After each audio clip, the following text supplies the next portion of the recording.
برطانوی سیاست میں پاکستانی نژاد امیدوار کا 12 دسمبر 2019 کی جنرل الیکشن میں سیاسی ٹاکرا ہوگا۔ الیکشن میں حصہ لینے والی 3 بڑی پارٹی سمیت دیگر پارٹیوں نے برطانیہ بھر میں 650 نشستوں پر 3429 امیدوار کھڑے کیے ہیں، جن میں سے 70 سے زائد پاکستانی نژاد ہیں۔ تفصیلات وسیم قاسمی کی اس رپورٹ میں۔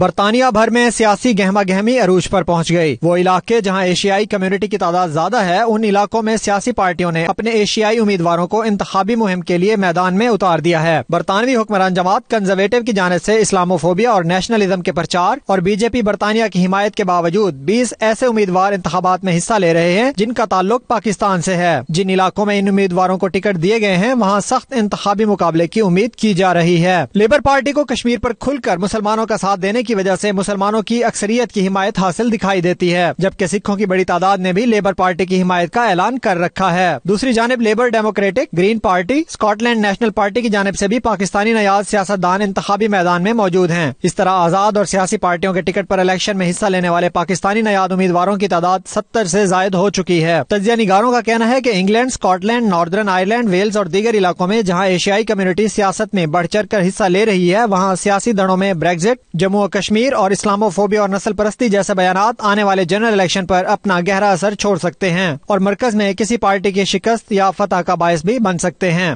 12 دسمبر کو ہونے والے قبل از وقت جنرل الیکشن میں کس کا پلڑا بھاری ہوگا، یہ تو پولنگ کے اختتام پر ہی سامنے آئے گا، مگر بریگزٹ اور جموں و کشمیر کے ایشوز نے تاحال برطانوی سیاست اور جمہوری طرز عمل پر گہرے نقوش چھوڑے ہیں۔ Wasim Kazmi, 92 news, London.